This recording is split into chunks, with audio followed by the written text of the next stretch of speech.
नमस्कार दोस्तों, अमीर डोगरा स्टार न्यूज पालमपुर। दर्शकों जल्दी से जल्दी जुड़े, आज एक और खबर लेके आपके सामने स्टार न्यूज हाजिर हुआ है। दर्शकों, खबर थोड़ी दुखद भरी है और एक मानवता जो है इंसान के अंदर, वो आज हमें सबको दिखानी है।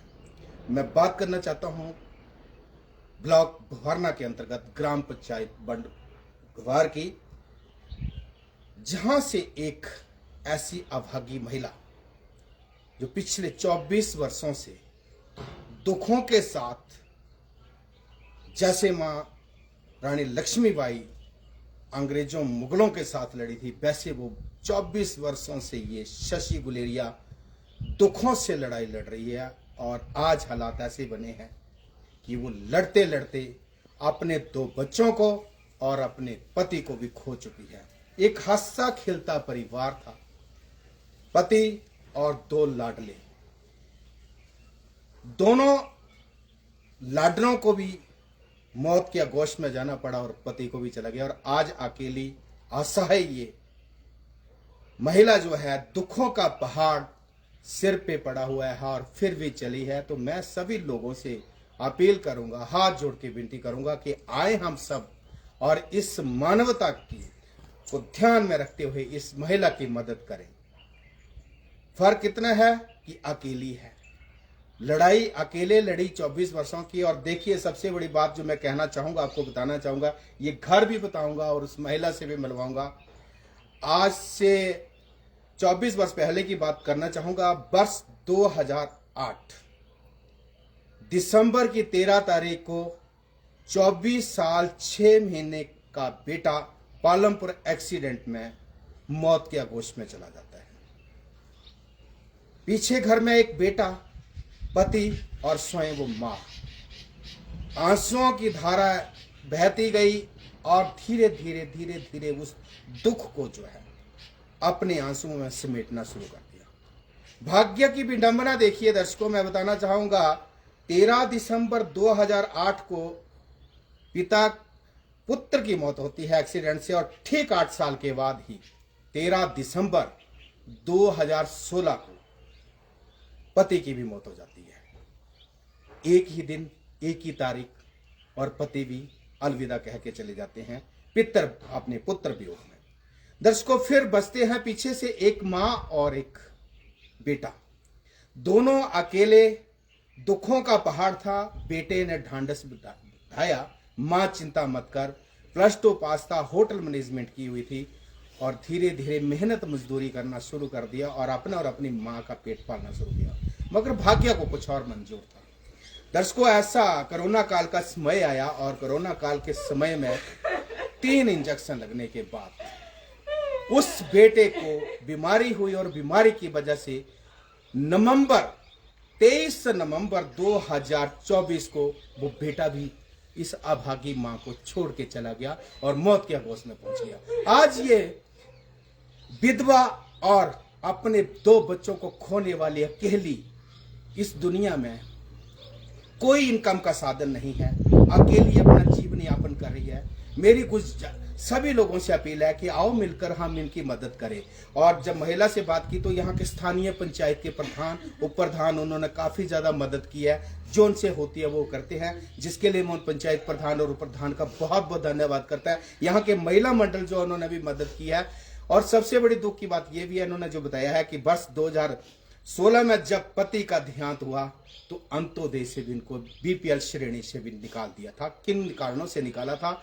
मेरी खंड विकास अधिकारी से और पालमपुर के SDM महोदय से अपील रहेगी, DC महोदय से अपील रहेगी कि इस अभागी विधवा महिला के ऊपर तरस खाए, रहम खाए और इन्हें BPL की श्रेणी में डाले। कम से कम इनको 2 वक्त की रोटी, जो सस्ता राशन होता है, वो मिल सके। और खास करके मैं उन पालमपुर से जो महाराणा सभा जो बनी है, उनके जो प्रधान, उनसे अपील रहेगी कि आए और इस महिला का मदद करें। और अब उस महिला से भी मैं मिलवाऊंगा, आपको लेके चलता हूं। और देखिए, उन अभागी जो महिला है उनसे भी बात करते हैं, उनसे पूछते हैं। जी देखिए, मैं चाहूंगा जी, आपके दुखों, आपके आंसुओं को तो हम पहुंच नहीं सकते हैं, इन दुखों का हम बांट नहीं सकते हैं, मगर आपका सहारा बनने के लिए हमारे दर्शक आपके साथ है। आंटी जी, आप अपना दिल छोटा मत कीजिए, बताइए आपके साथ जो घटना घटी थी, आपने अपने दोनों बच्चों को भी खो दिया है, अब आपका जीवन यापन जो है, आपका जो गुजारा है वो कैसे हो रहा है?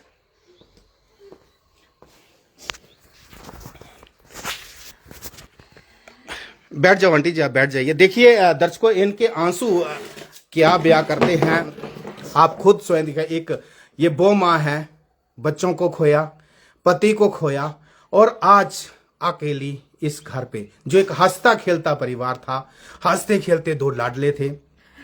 और सबसे बड़ी बात इसमें यह भी कहने वाली है कि पहला बेटा, जो बड़े वाला बेटा था, 24 साल 6 महीने में मौत के आगोश में चला गया, और दूसरे बेटा जो बीमारी के दौरान 34 साल 6 महीने का, वो भी इस दुनिया को अलविदा कह के चला गया। और पति की मृत्यु जो हुई थी तो उनकी उम्र मात्र 54 वर्ष थी, 54 ईयर्स।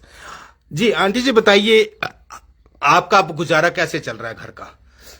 बस डीपू का राशन जेड़ा मिलता थे इस नहीं कने कोई दे याद इस नहीं कने पेंशन तो होने लगी पहले तो ना आगे की कुछ और तो नहीं लग गई जी। हाँ जी, तो उन्हें देंगे 2 पेंशन मिलियां ने जेड़ी लगदी बिड्डो पेंशन देना गया तो 10 कितने पैसे 10 साल बाद तो जो विधवा पेंशन 10 साल बाद मिली, कितने पैसे मिले थे इसदे? 2 आने 4500 इकाया कने जेड़ी 2 आगे से लेनी वाली 3 महीने दी होगी, 1500 रुपये महीने का। हाँ जी। ठीक है। ਤੁਹਾਡਾ ਹੁਣ ਖਾਣੇ ਦਾ ਜਿਹੜਾ ਥਾ ਤੁਹਾਂ ਬੋਲਾ ਦੇ ਥੇ, ਤੁਹਾਂ ਜੋ ਪੰਚਾਇਤ ਦੇ ਪ੍ਰਧਾਨ ਪ੍ਰਧਾਨ ਜਿਹੜੇ ਥੇ ਤਿੰਨ ਕੀ ਕੀ ਮਦਦ ਕੀਤੀ ਤੁਹਾਡੇ? ना खाने तानी पहले मुन्नू बीमार होया हम छोटा जी। तवे तेना बीमार गया पर भी है परवीन शर्मा आई हुई तेना न्यूज लाई ही तेना भी कितनी कुछ मदद बाहर आ दिया लोगों में कुनी 10 कुनी 20 पाए ते फोने च पैसे कुनी 200 कुनी 100 तियां दा तेदा खर्चा ज्यादा 30,000 महीने दा तेदा खर्चा खाने दा कने दवाई दा हर जुलाई च होया बीमार कने नवंबर च खत्म हो गया। तुहां IRDP च थे पहले? फिर कुछ साल रह होंगे या थोड़ा सस्ता जेड़ा हुंदा ना BPL च है। अच्छा, सस्ते राशन च हाँ जी, PDS बोलते थे, सस्ते राशन च रहते हाँ जी, किसी अंत्योदय च नहीं, अंत्योदय च नहीं थे।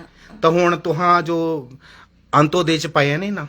ना नहीं ता नहीं पाया। क्या बोला दे? बोला रे वे हुण पौने ने मैं ता पता नहीं नूंये पंचायती पाने की ता पांगे रही ना। हाँ राशन च करी थी मेरे घरे वाले कुछ दिए रिश्तेदार बोले तुम्हें आम ही राशन ਤਾਂ ਹੁਣ ਜਿਹੜਾ ਤੁਹਾਂ ਜੋ ਖਰਚਾ ਇਤਨੇ ਸਾਲ ਤੇ 1 ਸਾਲ ਕੁछ महीने हुई है छोटे मुन्नू ਦੀ डेथ होए भी सर जिन्हें प्रधान नाम वगैरह मदद की थोड़ी बहुत फिर ग्राम दे कोनी 100 200 50,000 ਤਾਂ ਤੁਹਾਂ ਦਾ ਰਾਸ਼ਨ ਦਾ ਖਰਚਾ ਚੱਲਿਆ। हाँ जी, हाँ जी, कहने मेला मंडल वालियां भी की ही संतोषी माता मंदिर वाला मेला मंडल जी ना जी। हाँ जी, तिन्हें भी की मदद उप प्रधान ने भी की। ठीक है आंटी जी, देखिए हम कोशिश करेंगे कि आपको जो लोग हैं मदद करें। तो देखो दर्शकों, अब मैं बताना चाहूँगा कि इनका घर जो था, ये हंसता खेलता जो परिवार था इनका, वो आज वीरान हो चुका है। ये घर देखिए, ये इनका घर है। दर्शकों मैं आपको बताना चाहूँगा, ये इनका घर है जो एक समय में हंसता खेलता परिवार यहाँ पे रहता था। 4 लोगों का ये परिवार था, 2 बेटे, पति और स्वयं ये शशि गुलेरिया, ये पूरा परिवार यहाँ रहता था। मगर आज इस पूरे घर में जी ऊपर देखो, मैं एक और बताऊंगा, थोड़ा जूम करके आपको दिखाने की कोशिश करूँ। ये देखिए घर फट चुका है, मगर अभी तक सरकार की तरफ से कोई जो मदद है वो नहीं मिली है। और इस घर को मैं थोड़ा सा पीछे से भी आपको दिखाने की कोशिश करूंगा कि घर के हालात जो वो कैसे हैं। 2 वक्त की रोटी के लिए मोहताज है, तो घर का खर्चा चलना मुश्किल है, तो घर बनाना तो बहुत ही मुश्किल है। अकेली महिला, और ये देखिए ये इनके हालात कैसे ये जीवन यापन करते हैं, जिसकी लाइव स्ट्रीम आप सिर्फ और सिर्फ A स्टार न्यूज़ में देख रहे हैं दर्शकों। और हमारी स्थानीय प्रशासन से अपील रहेगी कि इस परिवार को कम से कम अंत्योदय की श्रेणी में डालें, ताकि आने वाले समय में कुछ जो लाभ होते हैं सरकार के द्वारा, जो योजना है सरकार के द्वारा जो दी जाने वाली गरीब लोगों को योजना है, वो भी इनको मिल सके। आज इस अभागे के घर में पोते पोतियों की किलकारियां होती, मगर भाग्य को कुछ और ही मंजूर था। आज ये सुनसान घर बन चुका है, बेअवान बन चुका है। यहाँ पे जो वो दो लाडले बच्चे थे वो इस दुनिया में इस अभागी माँ को छोड़ के चले गए हैं। तो दर्शकों, हमारी आपसे यही अपील है और इस खबर को दिखाने का सिर्फ और सिर्फ एक ही मकसद था कि आओ हम मानवता के नाते इस असहाय, देखिए एक और कितनी बड़ी बात ये कह रहे हैं जी। इन्होंने कहा कि अपने लड़के को अग्नि जो है, मुख अग्नि जो थी जी, क्या इन्होंने स्वयं दी थी, क्या बोल रहे हैं जी, क्या? हाँ जी, छोटे मनु मैं दी थी मुख अग्नि। 10 को बच्चे पैदा करते हैं माँ बाप की हमारा बुढ़ापे का सहारा बने, और उसके बाद जब इस दुनिया को बुढ़ापे की दहलीज में पहुंचने के बाद जब अपनी उम्र के अंतिम पड़ाव में होते हैं तो वो ये सोचते हैं माँ बाप की कि हमारे बच्चे हमारे को अग्नि दे। मगर यहाँ पे देखो भाग्य की विडंबना, इस अभागी माँ ने अपने 34 साल के नौजवान लड़के को मुख अग्नि स्वयं दी, क्योंकि इनके पास 2 ही बेटे थे। पहला बेटा पहले जा चुका, पति भी मर चुका था, और उसके बाद एक बेटा बचा था, वो भी चला गया। तो देखिए कितने दुखों का पहाड़ जो है भगवान ने इनके ऊपर डाला हुआ है। तो आके हम सब मिलकर इनकी मदद करें। सरकार से तो अपील रहेगी, सरकार भी नियमों में बांधी होती है, जो नियमानुसार कार्रवाई होगी वो सरकार करे, मगर अपील रहेगी सामाजिक संगठन जितने हैं उनसे अपील रहेगी कि आओ मिलकर इस गरीब परिवार की हम मदद करें, और नहीं सिर्फ 2 वक्त की रोटी जो है इस बूढ़ी माता जी की आंखों के आंसू जो है उनको पहुंचने का हम एक नेक कार्य करें, सब मिलकर करते हैं, ताकि आने वाले समय में वो दुख तो इनके हम वापस नहीं कर सकते हैं, मगर थोड़ी बहुत खुशियां इनके साथ बांट सकते हैं। तो ये भवारना का किस्सा है, तो आप इनकी मदद कर सकते हैं, स्वयं घर आ सकते हैं। इनका टेलीफोन नंबर भी मैं इस पे मेंशन कर दूंगा, आप इनसे भी स्वयं बात कर सकते हैं, देख सकते हैं। हकीकत आप लोगों के सामने थी। तो ये यहाँ का जो आपको एक दुखद समाचार था वो साझा किया है। ए स्टार न्यूज देखने वाले सभी दर्शकों का बहुत बहुत धन्यवाद।